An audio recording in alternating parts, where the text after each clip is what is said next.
జగన్ రెడ్డి అవినీతి బులుగు మీడియా సాక్షి ఛానల్ వేదిక మీద మేధావుల ముసుగులోని ఉన్మాదులను కూర్చోబెట్టి వల్లభనేని వంశీ అరెస్ట్ ఇల్లీగల్ అని చెప్పి పిచ్చి పిచ్చి కథనాలు వండి వార్చే ప్రయత్నం చేస్తున్నారు.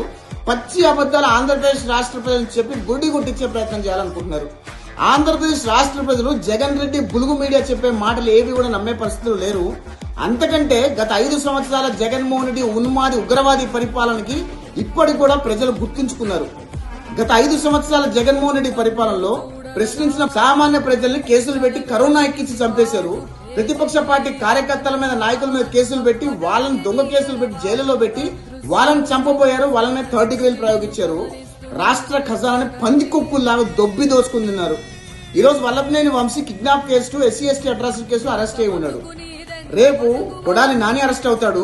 ఎల్లుండి అంబటి రాంబాబు అరెస్ట్ అవుతాడు. అవతల పేరు నాని అరెస్ట్ అవుతాడు. అవతల ఎల్లుండి జగన్మోహన్ రెడ్డిని కూడా అరెస్ట్ చేస్తుంది కూటమి ప్రభుత్వము. ఎందుకంటే జగన్మోహన్ రెడ్డి గత 5 సంవత్సరాల్లో రాష్ట్రాన్ని దొబ్బి దోచుకుంది. పందికొక్కు కంటే అధ్వానంగా రాష్ట్ర ఖజానాన్ని దొబ్బేశాడు. ఈ జగన్మోహన్ రెడ్డి చేసిన అరాచకాలకి ఆంధ్రప్రదేశ్ రాష్ట్రం 50 ఏళ్ళు వెనక్కి రాష్ట్రం ఇప్పటికి కూడా కోలుకోలేని పరిస్థితి. జగన్మోహన్ రెడ్డి ఉగ్రవాది పరిపాలన వల్ల ఆంధ్రప్రదేశ్ రాష్ట్రానికి వచ్చి పెట్టుబడులు పెట్టడానికి కూడా ప్రపంచ స్థాయి పెట్టుబడిదారులు సుముఖంగా చూపించట్లేదు. అంటే గనక ఎంత అరాచకం సృష్టించాడు జగన్మోహన్ రెడ్డి.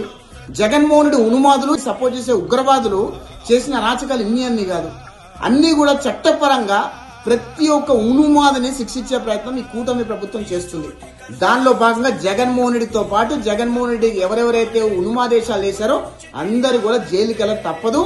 ఇప్పుడు బులుగు మీడియా భేద ఏడుపులు ఏడ్చి ప్రజలు ఎవ్వరు కూడా నమ్మి మోసపోయే పరిస్థితులు లేరు.